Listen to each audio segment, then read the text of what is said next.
매일 성경과 함께하는 오늘의 큐티 시간입니다.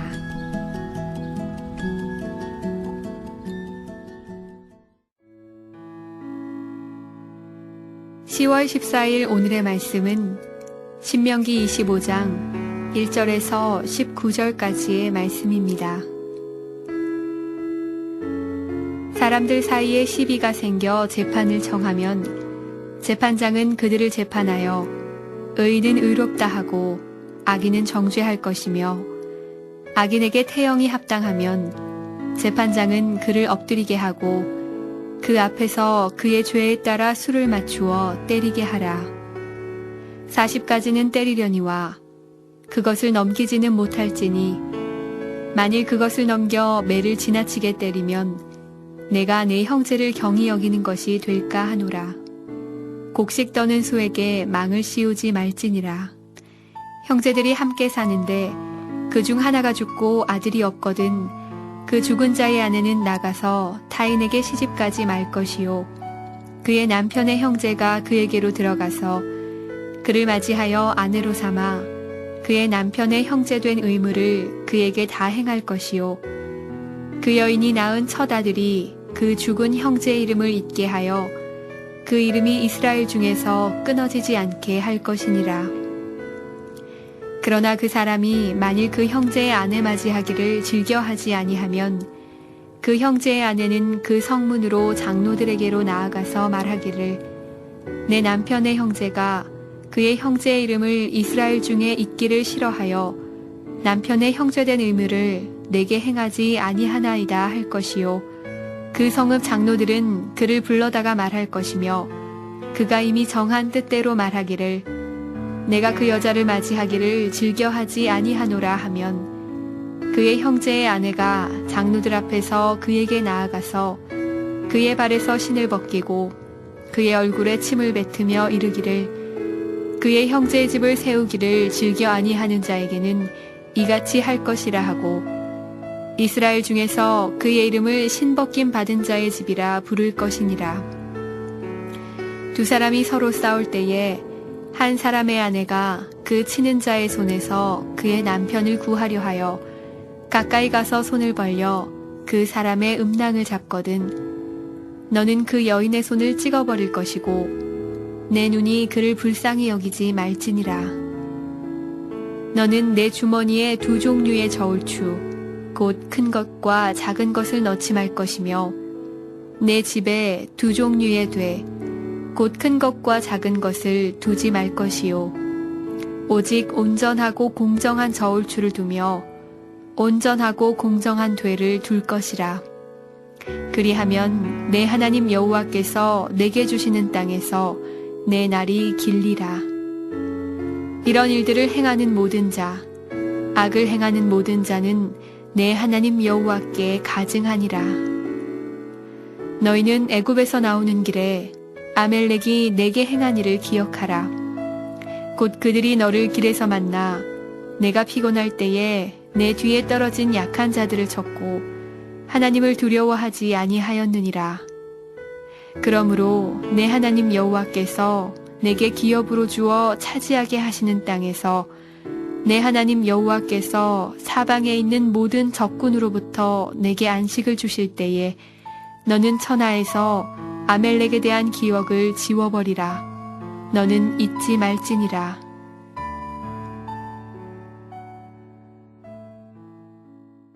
사랑하는 매일 성경 가족 여러분, 10월 14일 월요일입니다. 삶의 터전에서 한 주를 시작하는 첫날 주님의 말씀을 묵상하며 하루를 시작하게 해주신 하나님 아버지께 감사를 드립니다. 오늘 말씀은 생활 속에서 일어나는 여러 가지 일들에 대하여 가르쳐주고 있습니다. 오늘 묵상을 통해 분쟁과 다툼으로 번질 수 있는 일들에 대하여 다시 한번 살펴보고 성경의 가르침과 기준을 우리 판단과 행동의 기준으로 삼아가시기를 바랍니다. 하나님께서는 자기 백성이 공정한 사람이 되기를 바라십니다. 우리 환경은 공정함을 잃게 할 여러 요소들이 곳곳에 도사리고 있습니다. 많은 사람들이 학연, 지연, 혈연에 얽매여 공정한 인사, 공정한 배당, 공정한 나눔을 실천하지 않습니다. 안타까운 것은 그럼에도 불구하고 이와 같은 행동을 부끄러워하지 않는다는 것입니다.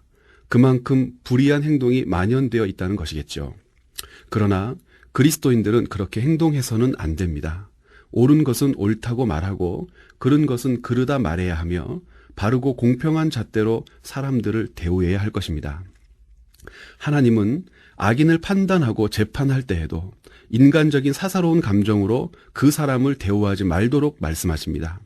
형벌을 가해도 때리지 못하게 하셔서 형벌을 빌미로 자신의 감정을 풀거나 자칫 형벌이 너무 과하여 당하는 사람이 회복이 불가능한 큰 화를 당하지 않도록 형벌을 제한하기도 하셨습니다. 인간에게 죄와 긍휼히 여겨야 할 사람을 구분할 만한 지혜 없음을 알고 계셨던 것입니다. 이만큼 하나님은 공의, 사랑의 균형을 중요하게 생각하셨습니다. 죄는 벌하되 죄 지은 사람은 회개하고 돌아올 기회를 주셨으며 그 과정에서 죄인이기 때문에 무분별한 억울함에 처하지 않도록 철저히 모든 과정을 규정해 주신 것입니다. 우리는 어떻습니까? 하나님께서 이스라엘 백성들에게 주신 규정처럼 감정을 다스려 공평하고 정의로운 판단과 기준을 제시하고 있습니까? 이러한 부분이 나의 연약한 부분이라면 계속해서 감정이 공의로운 판단을 앞서게 하지 않도록 말씀 앞에 나를 내려놓아야 할 것입니다. 하나님은 또 마땅히 감당해야 할 책무에 하나님의 백성이 성실하게 임하기를 바라십니다. 이스라엘의 형수치수 제도는 먼저 죽은 형을 위한 제도가 아닙니다. 오히려 이 땅에서 남편 없이 살아가야 할 미망인 형수를 위한 생명의 제도입니다. 미망인은 형의 동생을 통해 남편의 대를 이을 아들을 얻습니다. 그 아들은 형의 이름으로 형에게 주어질 하나님의 기업을 잇게 될 것입니다. 즉, 죽은 형의 경제적 상속자로 남편을 잃은 어머니의 여생을 책임지고 이어가게 할 귀중한 생명의 끈이 되는 것이죠. 이 일은 동생이 책무를 감당해야 가능한 일입니다. 자기에게 어떤 유익도 없는 형수치수 제도라 할지라도 그것이 하나님이 요구하시는 성실한 의무라면 반드시 감당해야 합니다. 하나님의 말씀과 요즘 세태는 많이 어울리지 않습니다. 사람들은 자기에게 손톱만큼이라도 이익이 주어져야 움직입니다. 이득을 얻지 못하면 나서지 않습니다. 자기와 상관없는 일로 치부해버리기 일쑤이죠.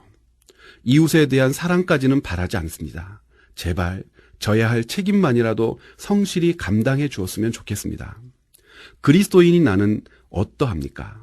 형수치수 제도를 통해 우리에게 말씀하시듯 자신에게 어떠한 이익이 주어지지 않더라도 하나님께서 맡기신 거룩한 책임이라면 반드시 감당해야 했던 것처럼 하나님이 나에게 맡기신 거룩한 책무들에 대하여 성심을 다하고 최선을 다해야 하지 않을까요? 오늘도 하나님 앞에서 정직하게 행동하십시오. 이익에 눈이 멀어 나만 아는 기준, 그 저울로 사람들을 속이지 마십시오. 사람을 속이는 것이 아니라 하나님을 속이는 것입니다. 하나님 앞에서 공정하고 정의롭게 행동하십시오. 나를 공정한 자리에 가지 못하도록 머뭇거리게 하는 것이 있을 것입니다. 이겨내셔야 합니다. 하나님이 우리를 공정하게 대우하셨듯이 우리 또한 우리의 자리에서 반드시 그렇게 행동해야 할 거룩한 책임이 있습니다. 이것을 오늘 말씀을 통하여 잊지 마시기를 바랍니다. 함께 기도하시겠습니다.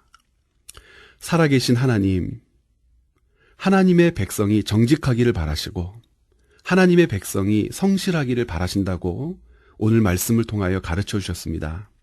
정직과 성실, 이것을 살아내기 참으로 어려운 시대이지만 그리스도인 우리는 하나님의 이 말씀을 기억해서 우리가 있는 자리에서 하나님께서 바라시는 이 성품들을 잘 이끌어내고 다스려가는 능력 있는 그리스도인들이 되게 하여 주옵소서.